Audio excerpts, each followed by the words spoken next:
This is just the beginning. We're hearing from the family of Janet Danahay for the first time what they have to say about her most recent commutation.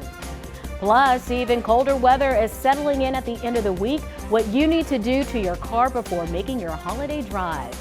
And the days are dwindling for you to get your Christmas shopping done, how businesses are handling the last-minute rush.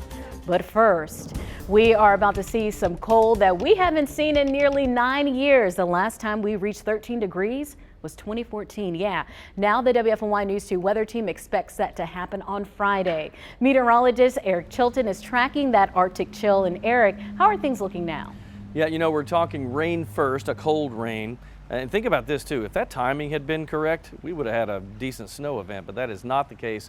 Cold rain first for your Thursday. Friday morning it will taper off, and then we see the wind and the cold move in. Let's start out first thing, which would be the rain itself. And you're looking at this timestamp at about 3 in the morning, almost 4 in the morning, overnight tonight into tomorrow. So bands of rain kind of moving through. If you're in the southern Virginia counties, you might see a little sleet or freezing rain with that. But look, it does get heavy at times. I mean, this is at about 6 in the morning tomorrow. Now we go to about 9 to 10 o'clock and you still see the rain. So on again, off again, we could get an inch or maybe a little less. It just depends on what pockets of rain hit the airport for our official readings. But this is by noon, and we think it starts to head out. Now, the second system will move in on Friday. This one for our mountain communities, and we're talking maybe the higher elevations, more like Allegheny, Ashwaubenon, they may get a winter event with this. In fact, they are expected to get that with several inches of snow. But for us, it's a Friday morning little quick leftover shower. If you were to see a snow flurry or flake in there, even a little burst of snow, no accumulation. We're expecting really mostly rain. But when you look at this, that cold rain will stick with us Thursday night, and Friday morning. Then it's windy. Wind gusts up to 30 to 40 miles per hour on your Friday. We'll hit our high temperature probably early. And when I say that, I mean Friday morning will be in the low 40s. And then we drop down to 12 degrees that night, which is, of course, Saturday morning. We're going to talk about that cold weekend coming up here in just a minute. With the cold settling in ahead of Christmas, there are some things you should do to your car before you hit the road this holiday weekend. WFNY News 2's Daniel Cruz talked to a mechanic about what you need to know before you hit the road. Yeah, as we take to the highways this weekend, the last thing anyone will want to encounter is a problem with their car.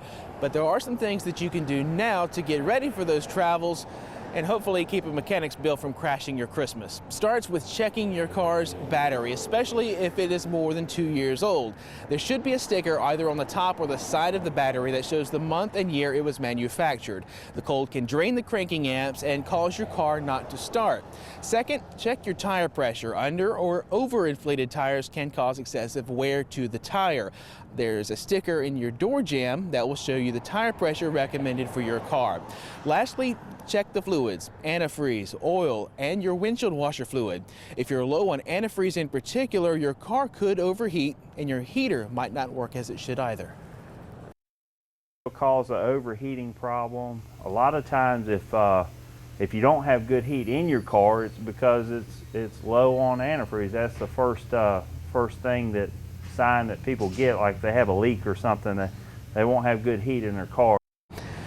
When it comes to the different fluids in your engine, always check your car's manual to make sure you are using the right product. Carson says doing the work before your trip will help keep your car out of the shop down the road. He also recommends having a blanket and a phone charger in the car with you as well, especially if you were to break down, you need a way to call for help. Daniel, thank you. There are other things you can do right now to make sure your home is ready for the dip in temperature. Plumbers recommend protecting any outdoor pipes exposed to the elements. You can get pipe insulation from the hardware store. Some of it comes with adhesive, but one plumber recommends reinforcing the insulator with duct tape as well. You can also open up cabinet doors under any sinks you have so the warm air from inside your home can keep those pipes warm. We have more information for you on WFNYnews2.com. Just search cold weather preps. Greensboro's pallet shelters in Pomona Park should be ready to house people starting tomorrow. This is temporary housing, and we have a need for temporary housing because our shelters are full. Greensboro Mayor Nancy Vaughn says the shelters have a 10-year lifespan and were approved by the state's Department of Insurance. She says they can be taken down and reused for a whole variety of options. The mayor also addressed some concerns about the placement of these shelters. I think people actually see what's going on out here. when we talk about the adaptive baseball diamond, that we are doing our best to protect the diamond, and that actually it had fallen into disrepair over the last few years, but more importantly, there was a lot of talk about the field. And I think people realize that for the adaptive baseball, they're not going into the field. Based on the condition of the field, it's not going to be damaged. Borough's neighborhood impact manager says they plan to take the pallet shelters down in March so they can have some time to fix parts of the grass and reseed it so it's ready for spring and summer needs. With the cold temperatures outside, anyone needing a place to stay in Greensboro can head to the Interactive Resource Center. It's open on White Flag nights. That's when temperatures drop below 25 degrees. Experts say when it's cold outside, your risk for hypothermia increases, especially if you already have any underlying health issues. As the rain and cold move in, you can stay on top of the radar in temperatures with the most accurate weather team in the Triad. With the WFMY News 2 app, it's free in your phone's app store. For the first time this evening, we are hearing from the family of Janet Danahay. The now 44-year-old has served 20 years in prison for the deaths of 4 UNCG students in a 2002 fire at Campus Walk Apartments. Yesterday, Governor Roy Cooper announced he's commuting her sentence, making her eligible for parole on January 1st. But firefighters who responded to what was the deadliest fire in Greensboro at the time feel conflicted about this announcement. WFMY News 2's Amber Lake heard from Danahay's sister and spoke to a first responder from the night of that fire about this commutation. A family is rejoicing. This morning I woke up with a sense of freedom inside of me that I had not experienced before. Finding out that after 20 years, Janet Danahay is eligible for parole. This truly was a prank. This was not any ill, ugly, vengeful act on her part. 20 years ago, Danahay set the UNCG Campus Walk Apartments on fire, killing 4 people. The thing I can't help but recognize is that we were initially facing the death penalty, went from the death penalty to 4 counts of life in prison without parole to now this. So I am praising God because I think it's a miracle. The fire spread to the entire building, killing sisters Rachel and Donna Llewellyn, Elizabeth Harris and Ryan Beck. Now Danahay has a chance to get out. I think part of me is not allowing myself to get there yet because this is just the beginning.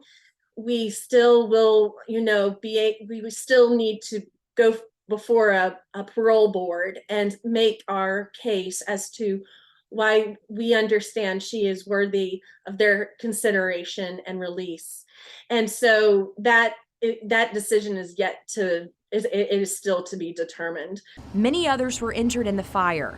It was the deadliest fire in Greensboro's history when it happened.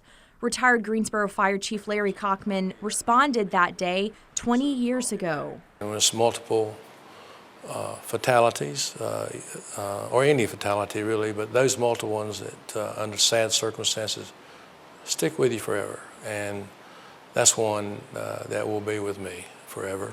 Cockman says whenever he got to the complex, he prayed with the dad of Elizabeth Harris, who died in the fire. That morning, on the shift I got off the next morning, one of my sons was still living at home, and he said, "Dad, you had a rough day." And I said, "Yeah." I broke down. I'd been there at that time 31 years, retired the next year. I started crying. I couldn't quit. It just come out of me. We hug our kids a little tighter when we get off duty because we know that could have been them just as well. On January 2nd, Danahay's attorney will request a parole hearing after Governor Roy Cooper commuted her sentence. That hearing will determine if she will be released and the conditions for release. If that happens, Danahay will live with her sister and is said to already have a job lined up. Amber, thank you for that report. Again, Danahay's situation, her sentence was commuted so she can be parole eligible starting January 1st. Now, that doesn't mean she will get out of prison on the 1st of the year, and it doesn't even guarantee that she'll get out at all. You know, our parole system is not known for releasing a high percentage of people. So I would say that it's not more likely, it's probably less likely than not that she gets out anytime soon. In North Carolina, when someone becomes eligible for parole, all information on their case is reviewed by the Post-Release Supervision and Parole Commission. Factors considered include the nature and circumstances of the crime, previous criminal record, prison conduct, prison program participation, court official input, and input from victims and others interested parties. All parole decisions require a majority vote of the commission. Danahay was among 6 people granted clemency by Governor Cooper yesterday. This is the second time this year he's done it. Back in March, he granted clemency for 3 people, including Wilkes County native April Barber. Barber served 30 years in prison for her role in the murder of her grandparents when she was 15. In Barber's case, Governor Cooper commuted her sentence to time served, so she was able to leave prison that same month. Experts say the clemency system is not only beneficial to people serving time, but also the entire prison system. When people in prison understand that the efforts they put in could have a beneficial impact on their ability to someday be free, it improves the quality of working conditions in those facilities. It improves the safety in those facilities, and it helps the state, recruit people for those jobs, maintain the public safety generally. Governor Cooper's March commutations were his first and the first commutations in the state since 2009. Winston-Salem police have 2 16-year-olds in custody in connection to a 17-year-old Main Street Academy student. Terrence Mason was found dead in a grassy area on East 29th Street back on September 13th. Investigators say they determined robbery to be the motive for the death. They obtained secure custody orders for assault with a deadly weapon with intent to kill and inflicting serious injury for 2 juveniles. They are now seeking petitions for attempted robbery with a dangerous weapon for both teens and a murder petition from one of them. Just 3 more days to get all of your gifts in time for Christmas Day, and businesses, they are feeling the holiday rush. WFNY News 2's Hannah Jeffries talked with some of them and some last-minute shoppers trying to get everything they need in time. Foot traffic is heavy around Greensboro as shoppers pick up last-minute gifts. I grew up on pecan pie. My aunt, my favorite aunt that I'm taking this pie to, she used to make when I was a little girl, so she doesn't know she's necessarily getting it. And goodies to bring to highly anticipated holiday gatherings. They want to see the little one.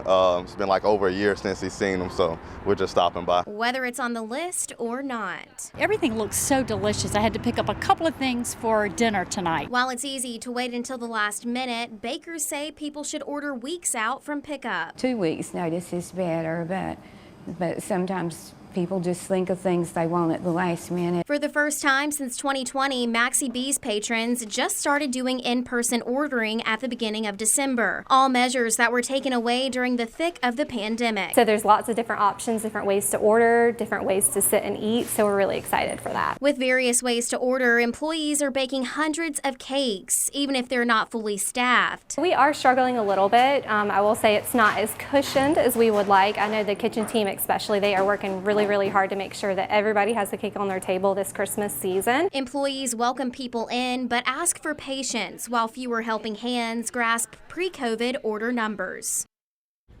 And to my surprise, Maxi B's Bakery in Greensboro says every holiday is busy for them, but Thanksgiving is at the very top of that list on their most intense days, filling 500 to 600 orders. Now, that's a lot of cake.